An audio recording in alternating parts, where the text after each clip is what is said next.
And welcome to another edition of the Best of Three podcast. I am Alvin. That is Tori. It What up? is What up? what's up? What's up? It is late on Friday night. We're still doing these night recordings because it's U.S. Open under the lights. So tonight, what do we got on store for the people tonight? We've got a little semifinals review on the women's side, and then do a little looking forward to the final. And then we've also got same thing on the men's side. So right now we're recording while Yannick and Felix are playing. It's one set apiece. Felix is looking like he's trying to cause some trouble.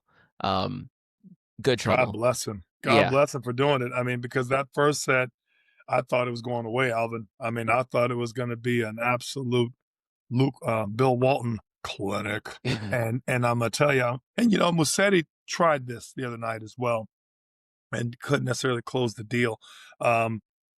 I'm very excited for Felix's resurgence. I'm very excited. As was noted in the pregame, he does have a winning record against Yannick. Of course, that Sure. was from some Yep. years ago. Beat him in Cincinnati, I think 2 years ago. Obviously got drubbed by him a few weeks ago. We So still, yep. different, very different Felix and very different Yannick, obviously. I'm just hoping for, what I'm hoping for, Alvin, is for Felix to believe that he has a chance.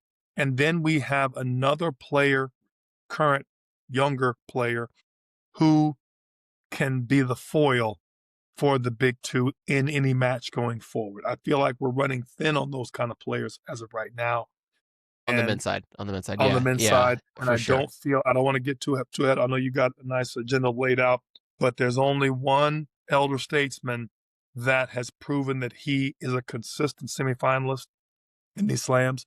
And being 38, you don't know how much longer that's going to last. And Yeah. so to prevent this from becoming the Alcaraz and Yannick Sinner show, you'd like to see someone be able to thwart that that two-headed hydra at this point.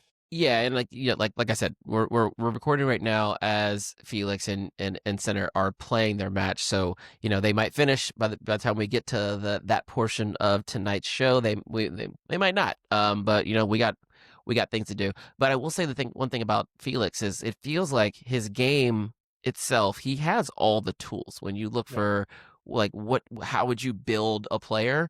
Like he has everything. So the margins between him being threatening for top 10, a consistent quarterfinalist at Grand Slams, and him like flaking out and losing in the second round of Grand Slams is so thin. It's like he can fluctuate half a point either direction, and that changes what he's able to produce. And right now it seems like he's in a really good mindset. He seems like game I'm not going to say game style. I'm going to say game plan clarity is there.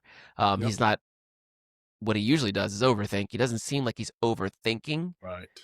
the way Felix would. And the, so the historical Felix. Yes, exactly. Yeah. So and that's just a difference. That can be a difference of a week. That could be a thing a coach says that just gets him to see things a little bit different. Yet he is still the same player with all the tools and all the talent. And like he and like now he is the second person to take a set off Yannick in this tournament. The first being his countryman Shapovalov, and like we were talking before we got started, like what do they both have in common? Like they're both above average athletes, right? Can move, can create pace from the baseline, from the corners, big serves, like can receive Yannick's pace and inject their own and stay in those high tempo rallies with him from a physical standpoint. Yep. I don't know. And both possess rangy unpredictableness that you just don't always know how to prepare for.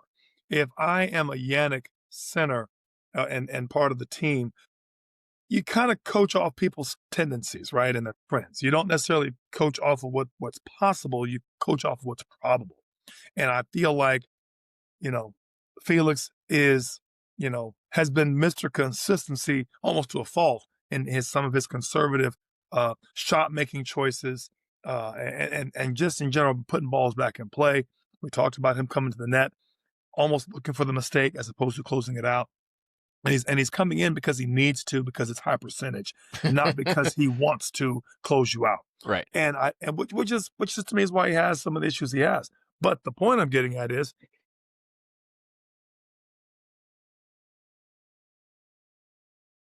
for a guy like Felix is that can he override that impulse, that instinct, and actually force Yannick to think, you don't know what I'm going to do. You don't know how big I'm going to hit this ball. You don't know I might go behind you. You don't know I might sneak in.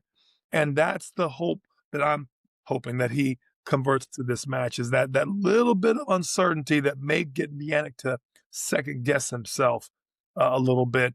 And, unfortunately, Musetti wasn't able to do that the night before. You just knew he was going to attack that backhand. You knew he was going to run the Yeah, forehand, yeah, attack that backhand. Here comes the slice. And at that point in time, and again, Lorenzo, give up to Lorenzo for getting as far as he did. Played it close. Was it the second set? Got the 6-4? second set was close, yeah. Right. So but he was right there. But after that, I felt like there was not enough that Lorenzo could do on a hard court to hurt Yannick. And I felt like it was after the first set, it was over. It was just a matter of how close was it going to be. Right, right. And it's interesting how all players have, for the most part, have a ceiling, right? And Right. a All of max. us. They have a max of their skill sets, and I think me personally, all I want for any player, and I've said it before here, is like I want them to reach their own, Right.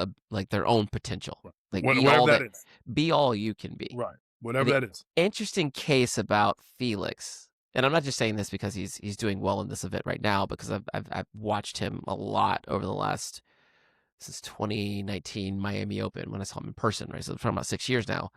His ceiling is somewhat self-imposed. It's not Yep. the skills. Like you said, Right. he's conservative to a fault sometimes. And I don't know if that's a coaching thing. I don't know if that's a him thing. But seeing a player who has more than they limit themselves to, like this is fun, because it seems like he's at least, might not be a drop top, but the sunroof is coming open. Sure. We're gonna get some fresh air in here. We're gonna Sure. reach past a little Sure. bit. But yeah, we'll put that to the end. Yep. Then we'll have a little more information to work with. Let's go back to last night. Last night was a fun one. We're gonna start with the second match of the evening: Naomi Osaka versus Amanda Anisimova. That was fun for Yep. me. Yep. That was fun for me, and seeing players like the the arena. Ash was weird last night, right? Yeah. Both women's matches were, they happened back to back. Yep. Great ticket. Like Yep. if you had a ticket last night, fantastic. But Yep. the second match of the evening, like the fans were starting to thin out, and reason being, it was starting to rain outside. Same reason the roof is closed. Okay, I got a really good match. I got a little bit of another one. It's starting to dump. Before it dumps, let me get out of here. And so it got a little cavernous in there, but the tennis kept rocking. So Yep. before we like dig into it too far, what were your kind of like macro? Did you learn anything about either player coming Yeah. out of that match? I Yeah. learned a lot about Amanda. I Okay. learned how much of a competitor she is. I was kind of thinking after the Iga match that she might be happy with Redemption Road. And the more she played, and then obviously lost the first to Naomi, who I thought was, if anything, played a classic match, sped up the clock, was moving through points, was like, I'm not gonna let you find rhythm because I Right. know if you Right. find rhythm, you're gonna get more comfortable. So let's keep this uncomfortable for you, shall we? And I felt like she did an absolute dug her heels in and made that second and obviously the third happen. I was very proud of her for taking the racket a little bit out of the hand of Naomi, which is very hard to do. I was very proud of Naomi to get to that moment again. You'll be hearing more from her very shortly. Yeah. I was very happy to see that match be as competitive as the previous match was, which is always hard to do with Arena. Arena takes over the stage, and it's like there's not much left. It's like follow that, you know what I mean? If you're in the concert, and I felt like JPEG and Arena had a great knockdown drag out. And when the points are that big, and Arena's grunts and JPEG is right there to counter, it can feel like you're on an emotional roller coaster in that match. And Naomi's not very loud. Amanda's almost a gentle giant, right? So you got this level of it's hard. It's tough for the tennis to kind of match because it doesn't have the same feel as you said. And then the started emptying out due to weather. But I was very impressed with Amanda. I was extremely impressed with her competitiveness, how she just would not go away, and I was very, very impressed with her level of playing from behind. She's a pretty good front runner, and she's a very good ball striker. When it didn't go well, I was expecting her to go away a little bit, Yeah, and yeah. she didn't. And I was so impressed by that with her game style to trust yourself when you're down a bit, Alvin, and you're a big hitter. You got to go for your shots. That takes a certain level of mettle, and she showed that last night. Yeah, and I kind of was letting myself take some notes as we were kind of moving through that match, and just to kind of get an idea of the ebbs and flows. And I found that early on, like Naomi, and she said it as much in her post match, so I kind of patted myself on the back for catching it in real time. She reads the ball so well off of her opponent's rackets. Like Yep, he does. when you see her going corner to corner with Amanda and being able to absorb that pace and send it back, it's like she's getting a fantastic jump out of her split step because she is picking it up. Like she can see the hands working and Yep, she's able to read like where that ball's going pretty well. yep, And I felt like, okay, she's getting into these kind of rallies where she's almost being forced into like being a counter puncher. right. Um, and that was the two matches that happened last night were almost very similar in Sure. that like the counter puncher is like I'm just gonna keep taking these blows and I hope I can almost run the clock out. Like Right, almost run the clock out. right. And you've got to feel like with counter puncher versus aggressive baseliner, Yep, you want to give the advantage to the aggressive baseliner over time. over time. In a short Assuming the aggressive baseliner can finish the deal. Right. Yes, but Yeah, like in a short period, like right, with a little bit of variance in their execution, two sets might not be enough time. But over the course of three, I'm gonna give the 65, maybe 65, 35, or maybe it's 55-45 to the aggressive baseliner, and that's what we saw kind of in both of those matches last night. The woman who played with more aggression and more offense because they naturally had that ability was able to come out on top and kind of wear down the other player.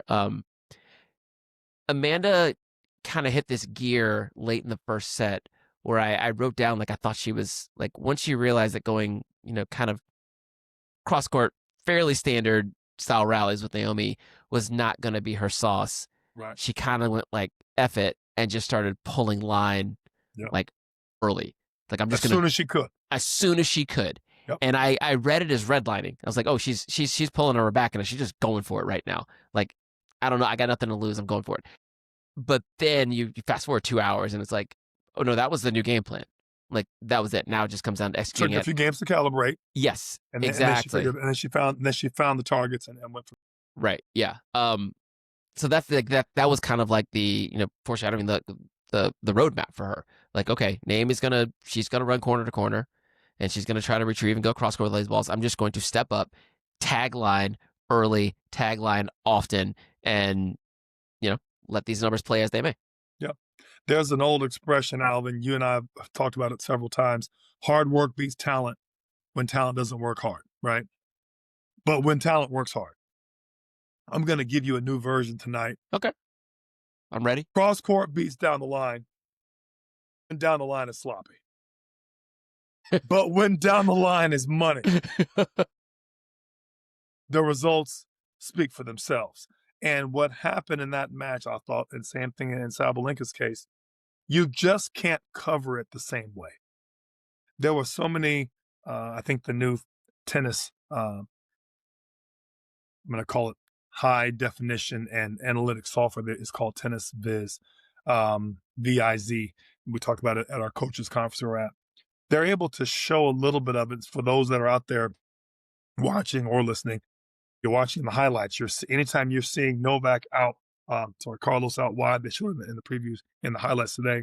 They're showing Carlos out wide with a forehand, and then they superimpose that image. He's still there, frozen in time, and then the next ball, before you know it, he's kind of in 4 different spots, and they show his court position with his quote unquote frozen in time avatar, right? Yep. Yep. You can see where his court position is most of the time, and he's going for that same ball.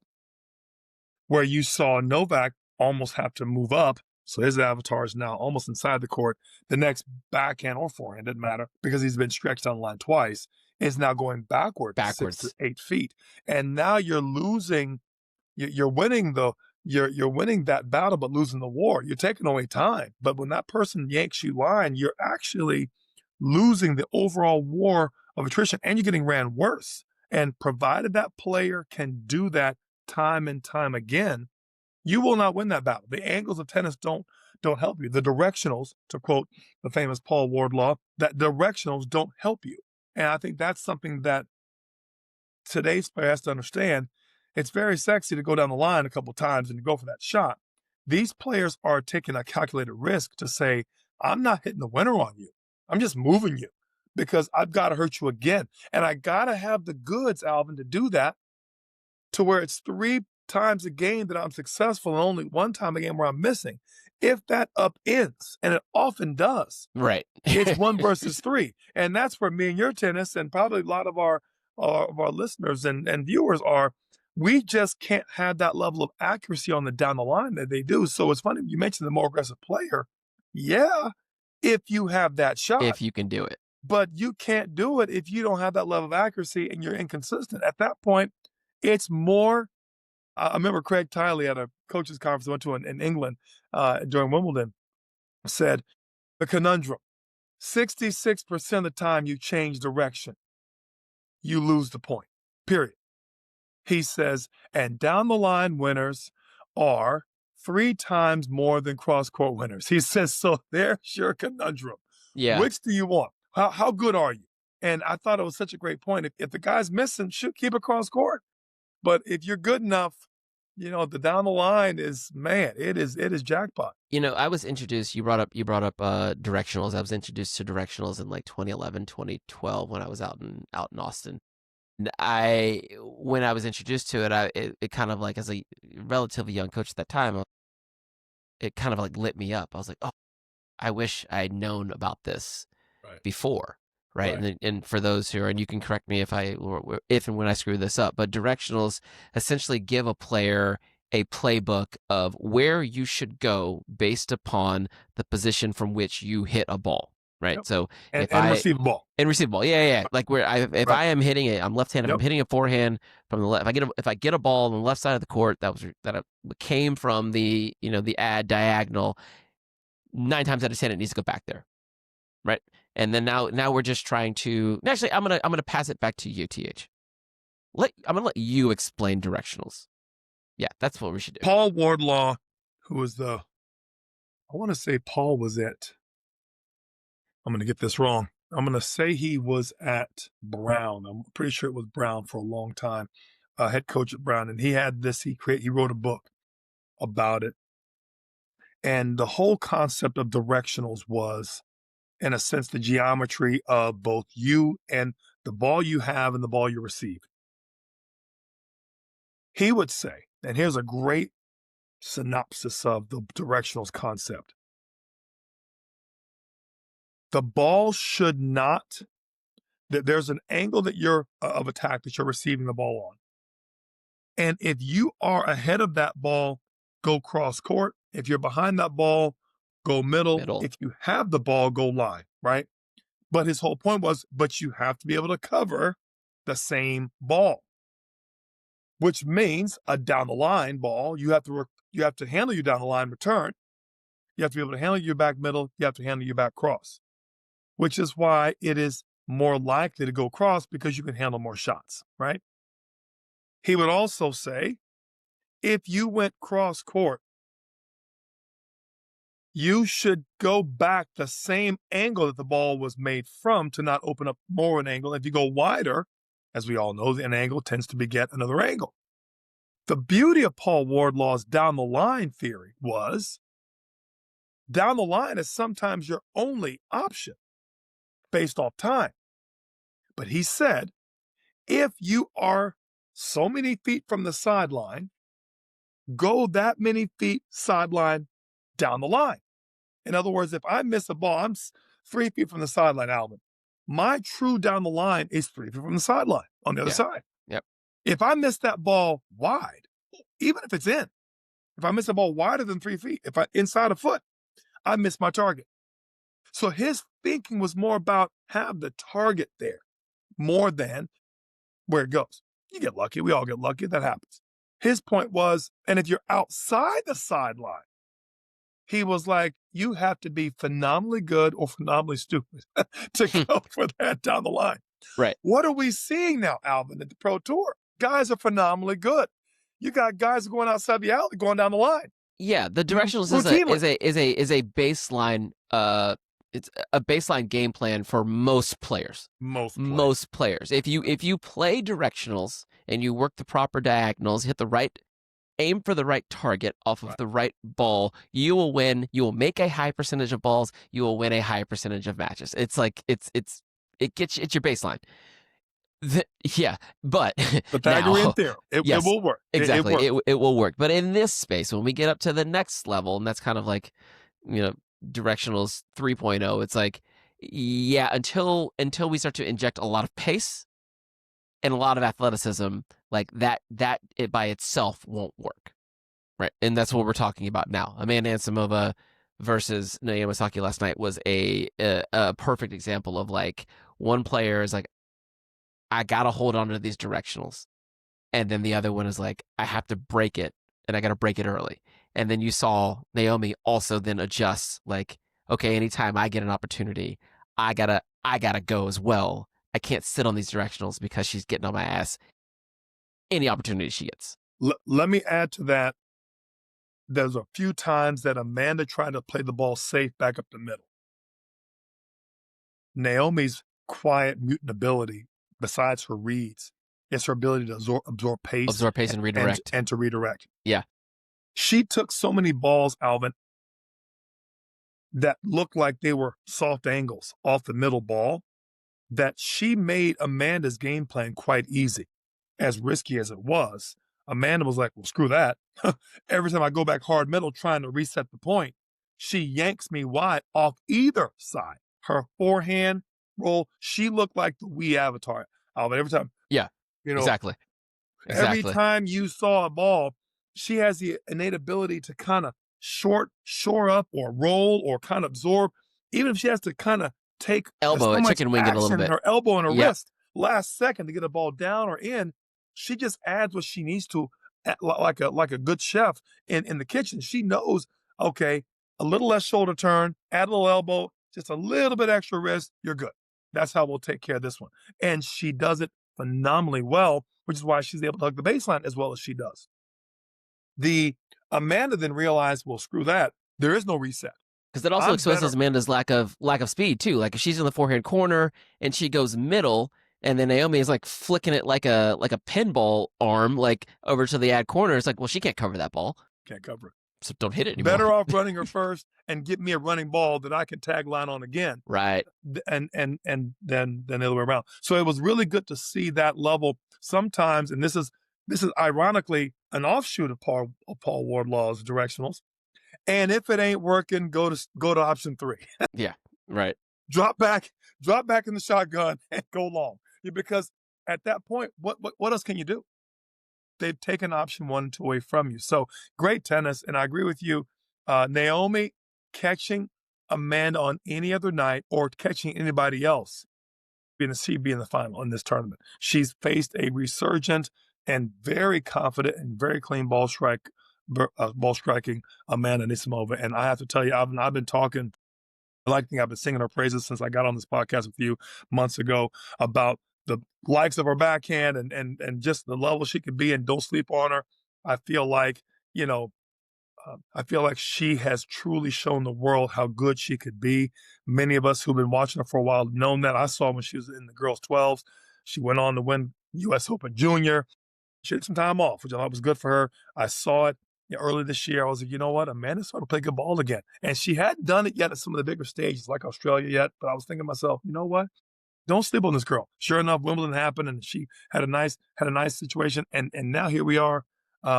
at the U.S. Open where she won her tournament as a junior, and I'm kind of laughing like, "Yep, I saw that. I saw that coming." Well, But even it's not before it's not that anything though. else other than that you knew she had all along. Go ahead. Right, right. Like even before that though, like at when she won the Masters event in the spring, and then even at the French Open when she lost to Sabalenka, I watched that match and it's like she's coming. Like she's it's interesting how she looks a little bit better every month. Right. Like she's finding ways, and I think I might have mentioned this in the last podcast, like she looks a little bit fitter every tournament. She's finding ways to sneak in training blocks, and she still has a lot left to go as far as like her movement, her physicality.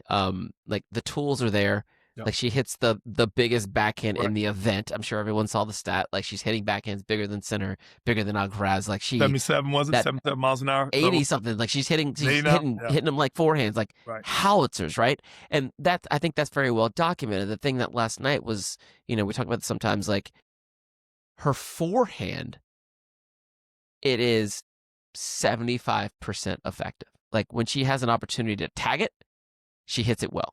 She doesn't necessarily defend it, maybe going back and to the right. Like that's Right. where she struggles. Right. Even out wide when she's forced to hit it open stance, like when her right foot gets close to the sideline, that can be a little bit dicey. But Right. if she catches one in the middle of the court or catches one where she can go semi open, Yeah. she hits that thing big too. So now we've got someone who can hurt off both wings. Yep. Devastate off the backhand corner, which you think is someplace safe to go, right? That's not an Dangerous. option. Dangerous. And now you don't have patterns that Yep. go forehand. That doesn't make a lot of sense. And she hits a big first serve. Yep. And a good return. and she doesn't give a shit. Like you hang a second. Every second serve was lunchtime. That's right. Every second serve was lunchtime. That's and right. Like once she full committed to that, like you could see it in the second set. It's just like if Naomi doesn't get out of here in 2 sets, like I don't see this. It's one way traffic. Like Naomi's just getting more fatigued. She's getting more frustrated. It puts more pressure on her first serve. Yep. And every single second serve is like put on your track spikes. You're running. Yep. Not far because you're not getting to this ball. But I couldn't agree more. Look, I want to make one quick trip to Coach's Corner, Alvin, on something that we don't talk too much, which is the mental side of the game. I had a talk with one of my players recently about how the mind can trap you and the mind can release you and to play your best tennis. Unfortunately, in today's game, with so much data out there, UTRs and WTNs, everybody is so wrapped up into where they are, right? Their identity is wrapped up in where they are. That number is them. Not they have a number, not that's my current rating or ranking today, but it could change tomorrow, good or bad. And I'm working on my game. This is who I am. Hey, I'm Torrey Hawkins. I'm a 14-7 UTR. As if that's part of my body of work, right? In reality, that's just where I'm at. It could be my highest of all time. It could be I'm on the way. I don't know. But if I look at that rating and number and ranking as me, I have a fixed mindset, not a growth mindset. There were 2 specific moments that I think have defined Amanda Anisimova to me. 3, but I'll speak to 2. The third one was she took a break from tennis. That was one. That was big, right? That's the third. Okay, fair. We can leave that on the shelf. The third one was big because she chose to take power back over her life and wanted to make sure she kept everything in perspective. She wasn't having fun and mentally was going down a dark path she felt. Number 2, which is the real number 1 in this year, context. After that match at Wembley, which we all know was a bit of a tough final. You don't lose 0-0 in Wimbledon, right? With all the pomp and circumstance, and feel good about it. She was teary. She was emotional. She was 100% embarrassed, as she should have been. But she also she had the unbelievable presence to speak to that. Most of the time when you're in a tough spot, the last thing you can do is be honest with yourself about what happened. Yep. She also said she was going to be back. She made a promise to herself. And here's the third and the biggest. It wasn't about a result she was trying to get back to. She said this at the beginning of the tournament. I'm not setting any expectations on myself. Alvin, have you ever had a match that you lost 0-0 in a final and didn't want to get revenge on that player or whatever, and that was all you were focused on? She said, there's no expectations. I'm taking a match by match. That's all I care about. And here she now is in the final. 1, 2, and 3. Alvin, she has shown to me the benefit of growth mindset and not making too much of the deal, leaving the past in the past. And I would love for every junior player, every good adult player, every parent who is listening to this podcast right now to really hone in on you, your child, or whoever's game. Every coach, listen to this. Make sure your players have growth mindset for the long haul. It's a tough game, Alvin. This game will eat you up and spit you out. But if you have growth mindset, you see it differently. You see it as a chance to improve and to try and to get better. And if you see it as a closed, zero sum, you know what I mean, kind of a game, you will fail. You will fail miserably, in fact, Yeah. and you will be trapped by your own expectations and numbers and rankings and ratings, and you will never reach a full potential that you need to when you're out there evaluating your performance at the highest level. And I just wanted to thank Amanda for let's swing that over to even Naomi, because I think she's in a very similar position now that Amanda was over in. time. She's in a much better position. Yeah, right. I don't often watch post-match press conferences, but you can if you're listening, if you get some good questions, you can glean some good information. And Naomi, one of the first things that she says, she's like, I'm not even mad about the loss. Like, Amanda played well. Like, sometimes rock beats scissor, and like there are instances in which Naomi wins that match, but I think if they're both going to play, to their best of their abilities, Amanda's tool set probably beats Naomi's tool set right now. So, yeah, Naomi has some stuff she can work on, but it's nice to have her in a place where she wants to be in tennis. Like, she wants to be in tennis. She said, "I'm ready. I'm looking forward to getting back out there on the practice court and training. Like, I like the progress I'm making. I want more of this feeling." And that is an exhibition of a growth mindset. So, especially from a 4-time Grand Slam champ, yeah, who's getting back there, who also before she had a kid, right, also had to take some time away from the game because it was too much for her, right? So we always have to remember that these are, while we see them on TV as these professional tennis players, these young women are also, as sometimes they're in their late teens when we're finding them. They're still pretty young, so there's still a lot of growth left there, and it's good to see them now, both as women in their 20s on the other side. Obviously Naomi a little bit older, and being a mother, being a parent puts things into perspective for you. Sure. She is cherishing the process of being able to compete for these championships, and you can see the clarity in her face and the clarity in her voice. Like, as fans, I love the fact that it seems like every time we come out of one of these tournaments now, we have another contender to deal with. Right. We came out of Wimbledon, and it's like, hell, Amanda Anisimova is a real deal. Let's see what she can do in the hardcourt summer. Not only is she back into a Grand Slam final, Naomi Osaka has entered the chat. This is amazing. So now we have, of all the Grand Slam champions that we talked about that are, in the draw, right? We also have some players who are actively shaking up the top of the women's game. Like, obviously Arena is just still there. And Jesse's still, producing, but all these weird cross matchups. It's like when, National League and American League started doing like interleague play, or like the big Power 5 conferences start playing against each other. You get these weird matchups that never seen this before. What do you got? Like, I haven't seen, I was thinking about like Naomi and Arena potentially playing. Like, I don't recall them playing. Amanda and Naomi have not played recently, and so that was a fun one to see. Yep. So this is and if those draws were flipped, right? JPEG and Anisimova would have been a phenomenal match. Yeah. And to your point, Naomi and Arena would have been a phenomenal match. So again, to your point, I just want to make that point clear, because I feel like often it's all about the X's and O's. The tennis commentator.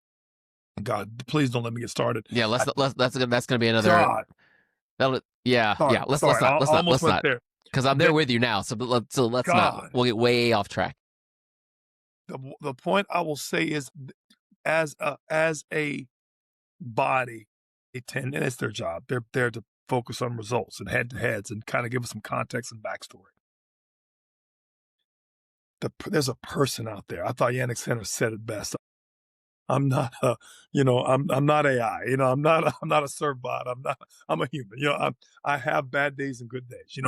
And as much as he looks like he is AI generated, he is 100% a person trying to do his thing.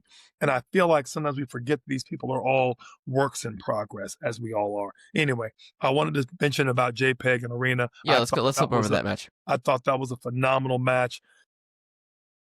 One of the commentators said, again, I won't go south on you, Alvin. I'm trying Thank to you. keep I myself appreciate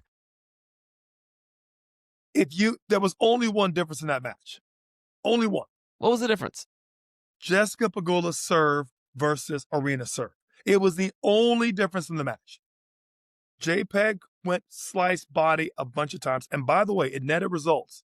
Her serve just isn't as big as Arena's. And Arena is able to get to her game plan a little quicker, do the serve. And I felt like Jessica was neutralizing Arena's returns with her serve. A little different, but you understand the concept. I felt that was the only difference in the match. The match was very close, as you saw. 3 sets. JPEG off the ground, Alvin, I think has answered the equation of how to beat Arena, but without a serve, she can't get the freebies and she can't hold serve off. That's what I saw. So the serve part is interesting because I think this stat is kind of recirculated a lot. Jessica, after getting broken in the third set, her first service game, she gets broken. The rest of that set, she did not lose a point on serve. So that's a thing to note. Coming back to the other part, Jessica, I do believe from the ground, Jessica did find the path forward. But I saw this in the first 2 sets, she kept coming up short in one very, very specific area. When she would get into backhand-to-backhand rallies with Arena, anytime Arena got pulled out wide, like into the service alley, and then got, hit a backhand back into, maybe 5-6 feet from the sideline. Jessica is not necessarily quick enough to get around and hit that as an inside-in forehand. I'm not saying she needed to, but that backhand that she needed to tag down the line and come forward with, she fumbled it so many times. Went middle. Oh man, it was killing me to watch. I was like, that's it. You have it. You've got it. Like, that's the path right there. That's the pattern. And there were other patterns where she went line, Alvin, off the rip when she's stepping 2 steps to it. Her back in that line is fine. But when she was wider, it's like the open stance down the line was not there. Right. And anyway, to your point, I saw that as well. But that's just that's when you start talking about the difference between being able to consistently be a top 5 player and get to the later ends of Grand Slams and being somebody that's competing for Grand Slams. Like, you need to. Jessica is going to be able to beat a lot of women. Just like, they're not going to get that ball back and make her, or they'll leave it in the middle. She's taking a forehand into the deuce corner, right? But when she comes up against Arena, the best of the best, and she has to dictate with conviction, that's the missing link. It's so small. The margins are so small. We're talking about a backhand down the line versus an inside in forehand. You got to have it.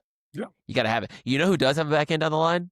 Amanda Anisimova. In spades. in spades. She's got Joker, Ace, 2, King, Queen, no Jack, 10, 9 through. I mean, and it's ridiculous. And I say it to say it's fun to watch her play with that. And when she starts ripping the forehand, does an incredible job.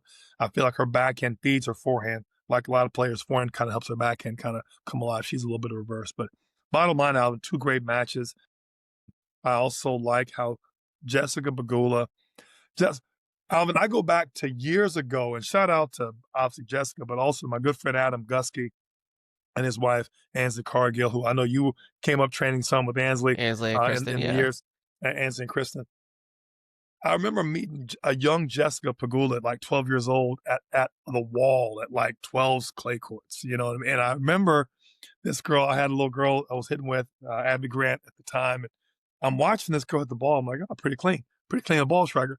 And I don't even think she was in maybe even seeded in the tournament, Alvin. She wasn't even that good, just a good, hard hitting girl, you know, uh, didn't didn't strike me as anything phenomenal athletically or even strength wise. Just old roll rando 12-year-old, who was out there hitting balls. And I remember Adam telling me she has the ball pretty clean. It's funny. The deeper the rally goes, you kind of see her kind of find that clean, but that ball, her ball stays clean. And I'm laughing. I'm like, okay, sure. I'm like, how is she? Yeah, I'm working with some top players at the time. I'm like, all right, whatever. And Adam was a top player. So I knew not to take what he said without a grain, with any sort of grain of salt. Adam's not one to give a lot of compliments. I'm like, okay, kept watching her. I got married a couple years later to Ansley, and I'm watching. Of course, I met Jessica and her, obviously her famous family there. Great. This I watched a few years later. I'm at the U.S. Open at one of the coaches' conferences I just came from, and I watched her quali in. I walked on the court after she won and talked to her. She met me from the wedding, and I'm like, and I was so impressed to watch. I watched her and Zverev at the same time. By the way, they were both on this on these one of these outer courts, like 9 and 10 or 11 or one of those outer courts, qualities, right? And I'm laughing at the fact years later that I've seen this young woman go from 12s to qualies of the Open to U.S. Open finals, right? Obviously last year, and I've just been so impressed with her body of work and her just hard hat. Let's get it done. I got more I can work on. Let's just keep it going. I don't care how rich my dad is. I don't care about all that. I'm making a name for myself. This is about my tennis. Forget all that. This is me. And I'm going to write this chapter. And I couldn't be more impressed with her as a person, with her as she's done a lot for a lot of nonprofits for dogs and other things that she's done. She's a big dog lover. I just feel like I've seen this person come of age, and she's now one of the older ladies on tour who's good in doubles and singles. I can't say enough good things about her, which is one of the reasons why I'm a big fan. But for the listeners and fans, when they hear me sometimes, as you say, wax poetic on On the Jessica Pegula, payroll. I just need them to understand I've seen this young lady since she was 11 years old. And when you see a person come up through the ranks and be relevant to this point, it's hard not to like her Sure. looking at the work she's put in. That's all I'll say. You're compromised. I get it. You can't Compromise. you're compromised. 100%. Happily compromised. Happily compromised. Thank you. Let's do a Shout out to you, Gusky. What up, Goose? quick look forward into that tomorrow's matchup, or when you guys hear this, it'll be today's matchup. Amanda Anisimova against Arena Sabalenka. Okay, they both got through tough matches last night. This is obviously a rematch of the semifinals from Wimbledon. Amanda won that one, 6-4, 4-6, 6-4, tight on grass. What do we see as potentially the keys? What if Amanda wins this match? What did she do well? What did she do well? What went well for her? She was able to keep Arena on the run and not come forward. She was able to serve consistently that never gave Arena's returns a chance to take control. We know the backhand's going to be there. We know there's going to be some matchups. And if I'm Arena's camp, I'm going all day to the forehand, only backhand if I can help it. Because if I go to the backhand, I do that at my own peril. But she would have kept her back. She would have held serve a lot. And she would not have, I'm talking more about Arena, she would not have any jitters, late match fluctuations. She had several against Jessica, and she will stay true to form the entire time. I saw a match last night or 2 nights ago, whatever it was, Alvin, that Arena did not look pressed. And shout out to the great Cliff Drysdale, who also made the same comment. I'm not feeling it. She doesn't look like she did before. She doesn't look nervous. She doesn't look pressed. She doesn't look like she's about to cave. She looks like Jessica did a good shot, and she's okay with that.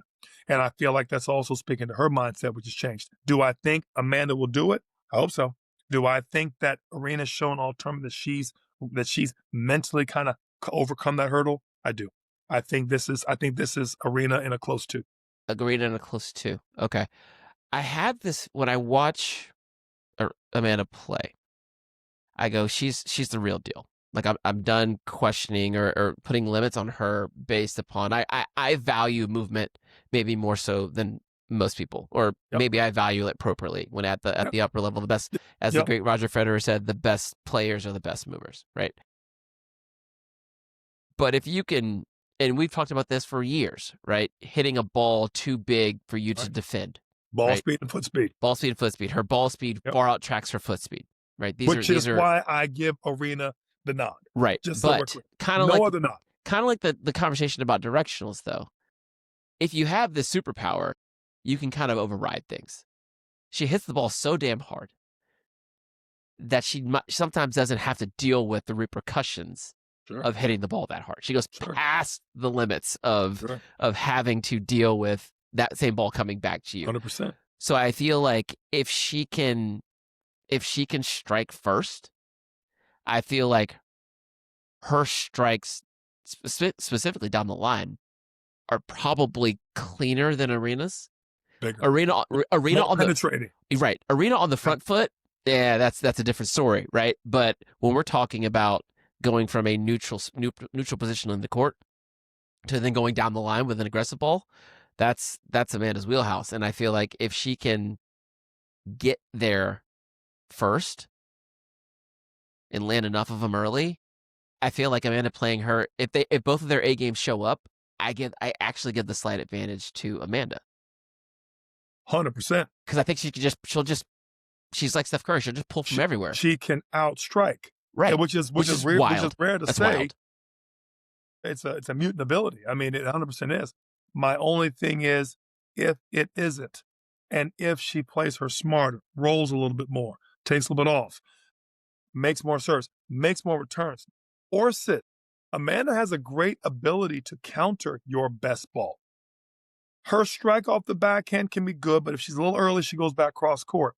Arena also has a down the line open stance backhand. And so I feel like if it comes down to athleticism, comes down to tactics, she also has a slice. If this becomes a foot race, it's 2-1 in the favor of Arena. If this becomes a ball strikers match, it's 2-1 in favor of Amanda. I'm just thinking that the 2-3-time finalist and defending champ will probably play a smarter match and go back to what didn't work at Wemby and what I need to guard against a little bit more. They're not going to be able to change, who they are by tomorrow. But I'm thinking that her camp, Arena's camp, knowing that this is the last slam of the year, she's come up short all 3 times. To some Americans, I might add. She's going to, I gotta feel like she will stay true to form and play the best tactical match she can. Now, that's me as talking tennis to you, hedging my bets. Would I love for Amanda to beat Sabalenka? 1,000%. I would love for her to. I'm not sure. I'm just not sure if Sabalenka has other plans, and that's all I will say. I love chaos. Yeah. I love me some chaos. Yeah. I'm going to a women's finals watch party tomorrow, and it's gonna be great. It's gonna be great. You're taking Amanda. The hosts are Sabalenka fans, and they are also avid listeners of this podcast. Matt and Lisa. I love it. I'm sorry. I am coming in with my New Jersey strong t-shirt Freehold, on. baby. Freehold stand up. Yeah. I want this. I want the chaos. I want to have our number 1 player in the world have no slams this year. I want 5 straight. That's your storyline that you're looking for. I want the 5th straight American woman in a final to get one. Like, let's go. Come on, then. Let's do it. Let's do it. Would love nothing more for it, Alvin. That's what I'm talking about. That's what I'm talking about. Would love nothing more for it. And trying to deep down, I'm pulling my Kansas City Chiefs. I can't root for them because they'll lose situation right here. I'm here to tell you, it would be one of the happiest days of this fortnight to see Amanda Anisimova raise that trophy for all she's been through. You can't say that the body of work that Arena's put together isn't as deserving. And to your point, the end of this year, the women's tour, we've said it before, is so deep, is so strong Here's what I love, Alvin. It ain't over. Whoever wins tomorrow just notches a belt. You've got. I'm looking forward to next year already because each one of these players, we didn't even get to see Krejcikova get through or Vondrousova play her quarter. We've got four more players that could still imagine Coco with her serve back all set. Alvin, we're about to just knock down dragouts in women's tour. So I don't want to get ahead of it. Earlier in the year, I did kind of go on this tangent about how I want the year-end championships to matter. I want it to matter. I want it to matter. If Amanda can secure the dub tomorrow and hoist the trophy, we will be going into, so obviously top 8 go into year-end championships, right? By points. But also, if you have won a Grand Slam, you're in. That's 4 of them. Madison's in, right?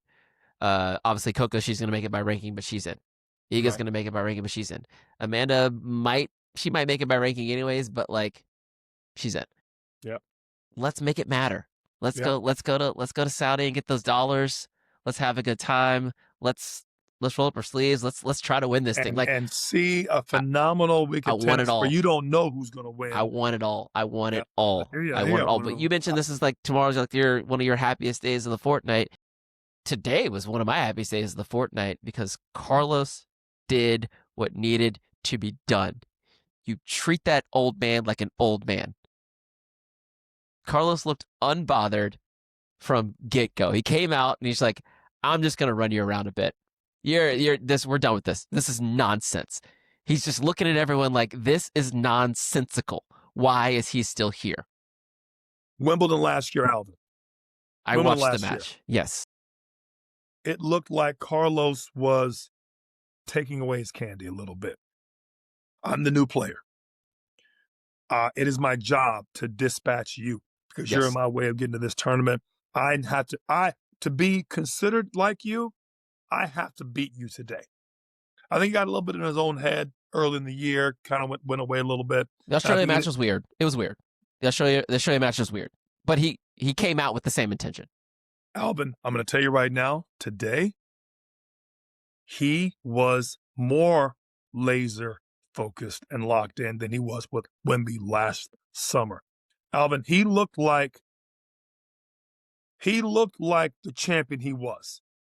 And he made Novak look. And Alvin, I don't think today was his best match. I was going to say, he did not even play that well. He didn't even play that well. And now, granted, Novak does force specifically Carlos into some bad tennis occasionally. He does. There is something that he does tactically, and we'll get into it a little bit later, it's for Carlos. He has this gift for Carlos. Like, this, I'm going to do this to you, which is going to force more errors out of you than you're used to giving up. But to your point, he did not He's play. a counter punisher. He's the best counter punisher ever in the game. And Carlos likes to go for his shots. But Alvin, you heard it right here. He did not play phenomenal and beat your boy in straights. Mm-hmm. I said to myself when I watched that match today, I was like, oh, good God. He should retire now if his goal is to stick around and win one more. He said as much in the conference. I have a better chance of beating these guys in 2 out of 3 than I have in a Grand Slam. It's going to be tough. He didn't want to say he was going to retire because I don't think he wanted to box himself in. Right. But I think today, and I was looking for this album, that was the first time I've heard him say, in essence, I cannot beat the two of them in 3 out of 5. Not 3 out of 5. I cannot beat them in 3 out of 5. Nope. It's just too physical. I cannot do it physically. And what prompts you to say that, Alvin? Getting your butt whipped by a younger, better version that replaces you and puts you on the shelf. But there's only 2 players that can do it. Carlos has done it now a few times. Yannick's done it now a couple of times. But I think this one today, I think he kind of thought, I can get in his head a little bit. Yannick, I can't get through. He's already passed me. He's proven it twice. He does better what I do against me. But I might be able to rattle Carlos a little bit. And today he realized, newsflash, no, I can't. That Carlos Alcaraz is a level better than me right now, and he didn't even play well, and I know that. And I was happy to be out there, but I realize now the torch needs to be officially passed. And every week, every month, Carlos and Yannick are on the way up, Thank and you. Novak is on the way down. Thank you. That's just how it goes. And in the comments from our last episode, someone asked me, like, why do you guys hate on Novak so much? And I explained it there, and I will explain it again. Yeah. We have nothing but the utmost respect for Novak. And Tori, I was speaking for both of us. I feel like we are both, as fans and practitioners of tennis, we believe in progress. The game is bigger than all of us. It must continue to move forward. Yep. And this is not about Novak. Novak continues to amaze us. This is about the next generation doing what the next generation is supposed to do, which is to push out the generation before them. And that is why I get frustrated with like the Taylor Fritzes of the world. Like, you're not doing your job. Push them out. And that is probably more, or the champ is that much better than we think. right. And the new guy isn't up for the challenge. Right. That is speaking more so to the greatness of Novak, less Thank so you. to the deficiencies of Harry Taylor Fritz. I can't remember which it is. But yeah, so it's not hating Novak. He is the GOAT. This is what's supposed to happen. And it needs to be at some point. And it needs to look like it did today. And it needs to look like what Yannick did to him in Wimbledon and what Yannick did to him at French Open. Like, clean. That's 9 sets up, 9 sets down against the top 2 players in the world. Against 2 guys that have won the last 7. Right, in the last 3 Grand Slams now. So what does that mean for Novak? I don't know what that means for Novak. I can't ever predict what Novak's going to do, but I don't think that Novak's here. We don't need to. I don't think Novak's here to play for 3rd place. Right? He's pulling out a 3rd, 4th playoff. Let's put it that way. Every single time. And he wants to compete for Grand Slams. If he believes the same that we believe, that they are still on the way up and that he is fighting a different fight with Father Time, that could be enough for him to bow out gracefully. And at this point, it would be no one would blame him. Yep. No one would blame him. Like, you've done everything you can. You're 4 in the world on Monday. 4 straight Grand Slam semifinals. And best of all time, period. So I want to speak to the listener viewer who mentioned that, Alvin. I want to give them a little bit of a retrospect, reflection ridge, so to speak. I'm at the 2004 Australian Open. Alvin, I'm there with Sko Sr. Shout out to both of you. And trying to play doubles, okay? You know how hard it is getting a walk-up partner, Alvin, at any tournament. I don't care where you are, right? The previous year, Scott Alsma and Phil Simmons, shout out to both you two, won the Australian doubles. Didn't play the winners. They chose to go to Australia, play that whole swing. It was great. I felt like Sko was kind of late to get to the slams. 2004. Sko would go on to win Kalamazoo this year, just to give everybody context. Signed up for doubles, didn't have a partner, and there's this guy, Djokovic, or whatever we thought his name was at the time, who was also looking for a partner. Okay? He and Novak got to the semis of doubles this year, at this tournament in 2004. Lost to Jocelyn Wana and to Gail Monfils. Yeah. Okay? Sko lost to Monfils in the quarters. Gail beat Novak in the semi. They would have played each other had they not ran into Gail, who went on to win the tournament, singles and doubles. His forehand was average at best. Backhand was solid all day long. Returns were great. Volleys were awful. And his forehand was loopy. He had no net skills. I was shocked that he got to the semis. But he had a nice draw. He pulled his way through. I remember thinking to myself, later on that year at the U.S. Open, when Fabrice Santoro was hitting some with Jeremy Chardy and Sko. I'm thinking to myself, this is the future right here. And I'm kind of jabbing with Fabrice at the time about these guys, very good, very good. But they need a little bit more. They need a little bit more of this. Very good. And I'm laughing. I'm like, buddy, they're the future. You're the, in a sense, he also ran. Alvin, when I choked up on my Gatorade about a year and a half later, when I saw that Novak got through the qualies at the French, I'm like, at NASDAQ, when Miami Open was back then. I'm like, that Novak kid, wow, good for him. He went on to win, I think Australia, I want to say 2009. And I'm still in disbelief. I'm like, this guy here. I was at a coaches conference probably 10 years ago, Alvin, and I made the biggest epiphany of my life. I'm there with Katrina Adams. She was the new USA president. A lot of black coaches there talking about, and we were talking, ironically, about Francis Tiafoe. Every coach in the room was talking about, oh, Francis forehand, oh, that forehand, oh, it's going to break down, all. And he had some greats in the room. Leslie Allen, Katrina, who else? Lori McNeil, all the former greats, right? I'm across the table from Chip Hooper. I mean, all the black greats are sitting there. And I made a comment. I said, guys, let me tell you something. 10 years ago, I couldn't make this comment. But 10 years later, I have to tell you, here's my perspective on tennis. I have seen the number one player in the world at what I thought to be he did not have it point. And he has proved me wrong at every single juncture in his career. I failed to estimate how much better he could get because he didn't pass my eye test at the time. I knew Jocelyn was going to be a top 10 player. You He thought never made it. Jocelyn was going to be a top He 10 never player. made it. Right, yeah. I knew Monfils was going to be Grand Slam semi or finals. He just had that much game to him. I knew he was going to get to one. He was too athletic not to. And I really thought Sko would be top 25. I believe that in every bit of my body. He had the all-court game, good on every surface. He had results to back it up.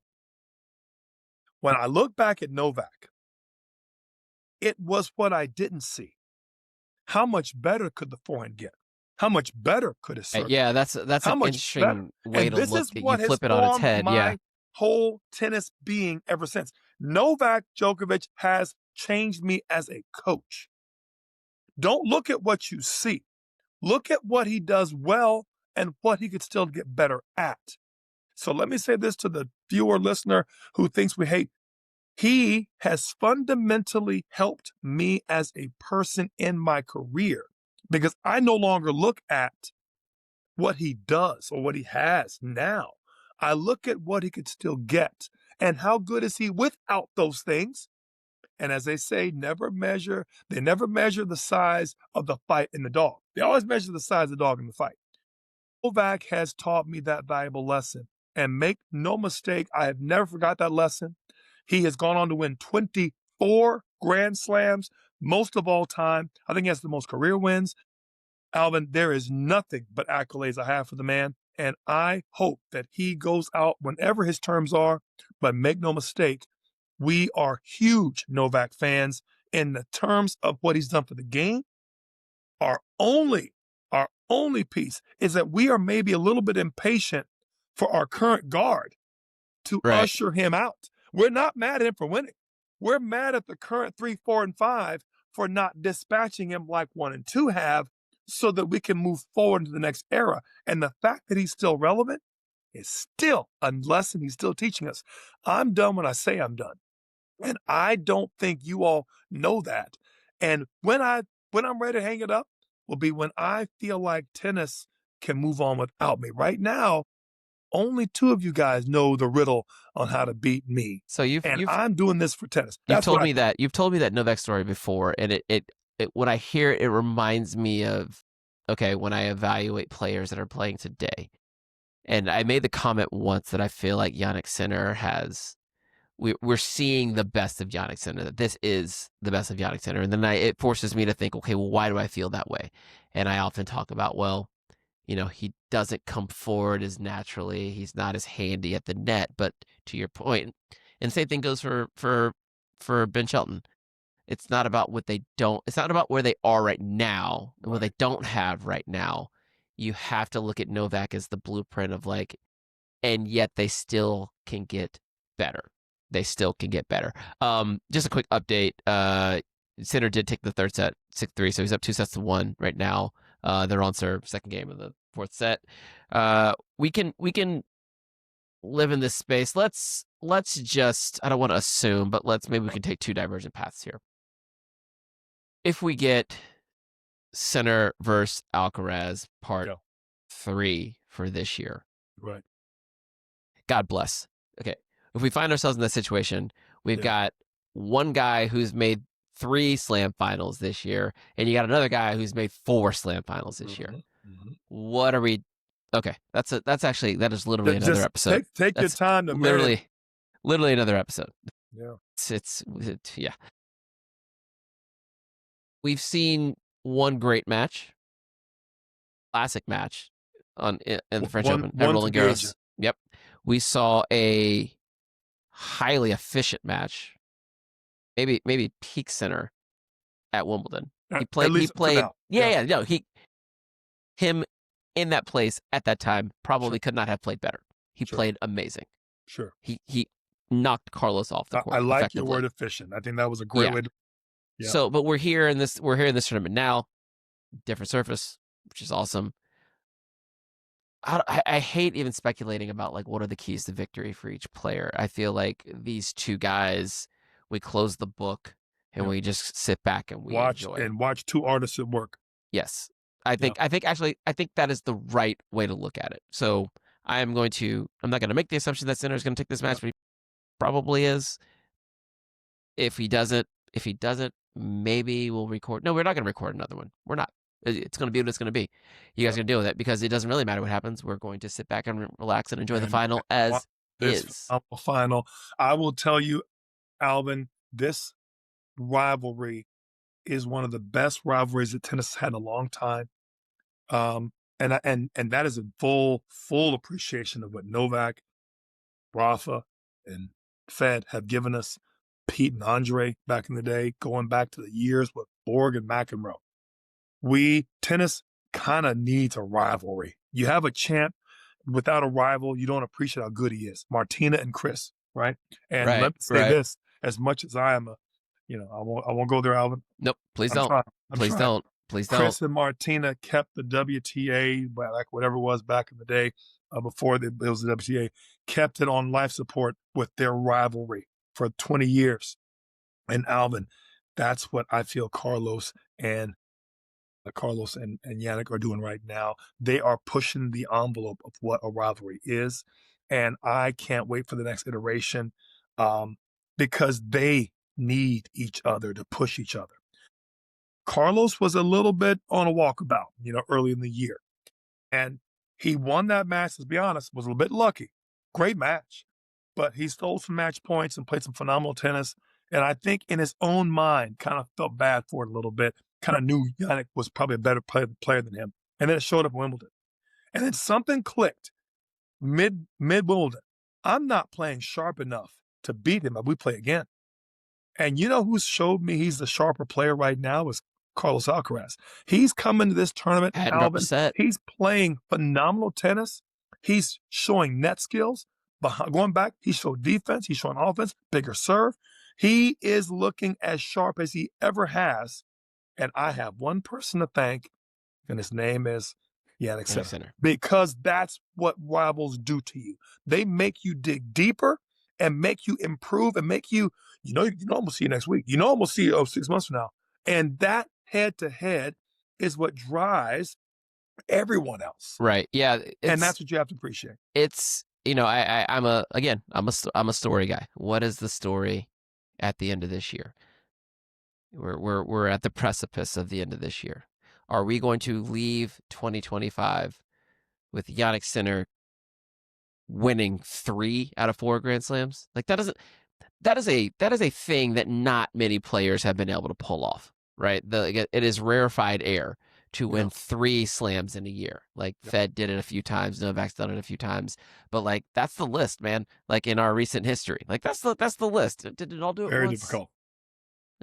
Maybe Nadal pulled it one, but now we're talking about 3 of the greatest players of all time, and then no one else. Like people don't just like Serena. Like that's it.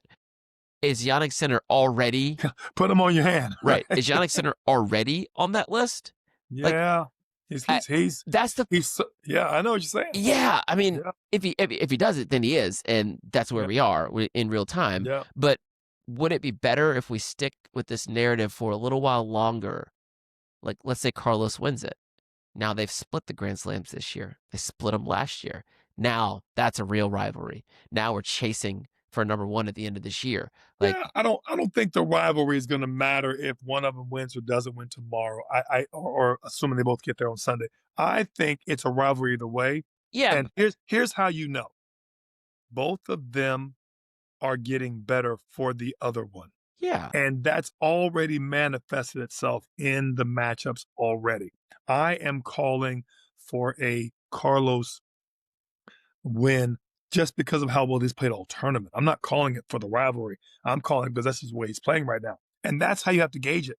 There was some years, Alvin, I want to go back to the Chris Evert Martina rivalry for years. Chris was always your consummate ground stroker. She led the first several. And then Martina got in great shape. And then Martina started coming forward and closing off Chris. You know what happened in midway through their rivalry? Chris started coming forward and right, hitting yeah. block faces and whatnot. And Martina started getting better from the back, and her backhand started getting a lot better. And then toward the end, mind you, all the time, Martina was a great doubles player and won a bunch of titles with your girl, Pam Shriver. But I say it to say they even crisscross each other's game like a Right, DNA right, helix. So what I say to that is, forget the fact they've met each other in a lot of finals.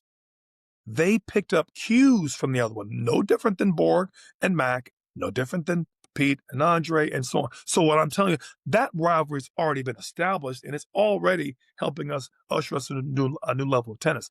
What I am looking forward to is talking to you in Australia, is talking to you in next year's French and Wemby about this is now center 3.0 or 7.0 or whatever, like we get our iPhone updates, that shows us, and he's really got this play dialed in. You can't beat him that way anymore.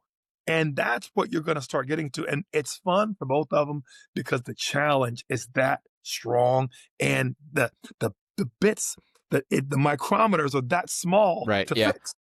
Anyway, yeah. that's what I see. Yeah, I mean, let's roll it. Let's roll it. That's fine. Yeah. Like But we have to let the artist work. we're We have blessed. to let the artist work and then We're understand it in the stream of time. yeah, We we're can't, that's one of my problems with a lot of tennis commentators. My only dig.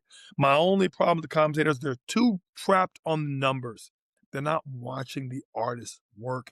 And we're losing the overall we're losing the I'm going to call it the creative genius that we're watching, trying to put it in context like it deserves to be in context, like it's a box. We need to just appreciate it for what it is. all right. That's let's put a pin in it. That's a wrap for us. We'll see how this match goes, how it finishes up, but we've got a nice weekend of championship tennis ahead of us. I'm Alvin. That's Tori. Best of three. We are out. Peace.